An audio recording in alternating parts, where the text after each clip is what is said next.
मिळाली आहे। 20 वर्ष त्यांच्यासोबत काम करण्याची संधी माझ्यासारख्या कार्यकर्त्याला मिळाली।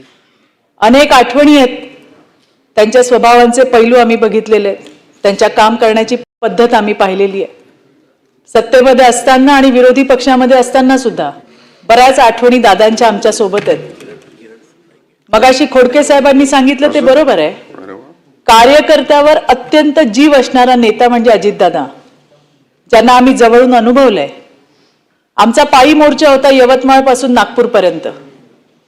10 दिवस आम्ही सगळे एकत्र होतो, महिला कार्यकर्ता, पुरुष कार्यकर्ते आणि कुटुंबाचा प्रमुख कसा असतो, दादांच्या नेतृत्वात मोर्चा निघाला होता आणि प्रत्येकाची राहण्याची खाण्याची व्यवस्था काय आहे स्वतः उठून पाहणारा असे आमचे दादा होते। माझ्या स्वतःच्या बद्दल जर तुम्ही म्हणाल तर माझ्याकडे तर दादांच्या अनंत अशा आठवणी आहेत। मला आजही आठवतंय की 27 ऑगस्ट 2019 ज्या दिवशी मी राष्ट्रवादी काँग्रेस पार्टी सोडण्याचा निर्णय घेतला, मी प्रदेश कार्यालयामध्येच होते आणि तिथून निघाले, बातम्या सुरू झाल्या, खूप नेत्यांचे फोन आले, पण मला कुणाशीच बोलायची इच्छा नव्हती। मी पवार साहेबांकडे माझा राजीनामा घेऊन जात असताना मला अजितदादांचा फोन आला। दादांनी मला सांगितलं, चित्राताई तुमच्यासोबत जे झालं त्याची मला पूर्ण कल्पना आहे, पण मी त्यात तुमच्यासाठी काही करू शकलो नाही, ही सत्यता आहे। मला फक्त आता एवढंच सांगा की तुम्ही भारतीय जनता पार्टीमध्ये प्रवेश करताय, हे खरं आहे का? मी म्हटलं हो दादा, मी 3 दिवसांनी भारतीय जनता पार्टीमध्ये प्रवेश करणार आहे।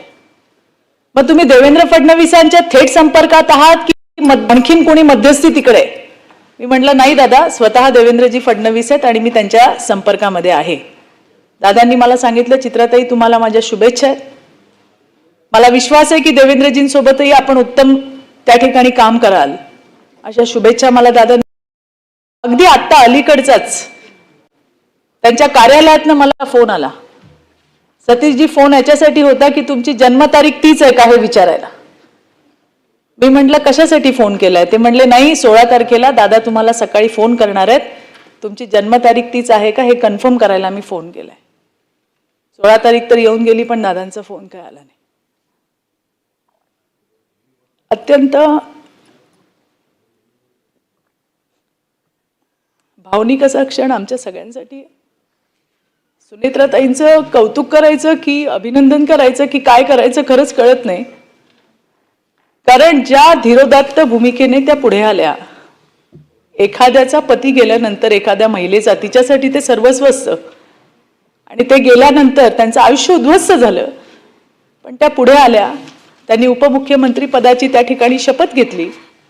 काही ठिकाणी बरंच काय काय लिहून आलं, निलमताई फार वाईट, म्हणजे ज्या ठिकाणी आपण एका ठिकाणी अहिल्यादेवी होळकरांचा आपण इतिहास लोकांना सांगतो, मा जिजाऊचा इतिहास सांगतो, पण तेच जर आत्ताच्या काळातल्या महिलेने त्याच पद्धतीने आचरण केलं तर काही लोकांकडनं टीका केली जाते, हे फार वाईट आहे आणि त्यांना इतिहासही माफ करणार नाही असं मला स्वतःला वाटतंय। ज्या पद्धतीची भूमिका सुनेत्रा वहिनींनी घेतली आणि आम्ही बघतोय की जेव्हापासून त्यांनी उपमुख्यमंत्री पदाचा त्या ठिकाणी पदभार स्वीकारलाय, मुख्यमंत्री देवेंद्रजी असतील किंवा उपमुख्यमंत्री शिंदे साहेब असतील, आपल्या एखाद्या बहिणीसारखं सांभाळून घेतायत, त्यांना प्रोटेक्ट करतायत, हे बघून खरंच खूप आनंद होतो आणि म्हणून त्यांनाही चांगल्या पद्धतीचं काम सुनेत्राताईंच्या माध्यमातून ठिकाणी राज्यामध्ये होईल हा मला विश्वास आहे। अधिकचं बळ परमेश्वर देव, हे दुःख सहन करण्याची ताकद देव, त्यांच्या मुलांना देव, त्यांच्या परिवाराला देव। त्याचबरोबरीने माजी मंत्री स्वरूपसिंग नाईकजी, अशोकजी मोडक, गंगाधरजी पटणे, माजी विधान परिषदेच्या सदस्य नीलाताई देसाई यांना सुद्धा या ठिकाणी मी भावपूर्ण आदरांजली आणि श्रद्धांजली अर्पित करते। धन्यवाद। अभिजित वंजारी। सभापती महोदय,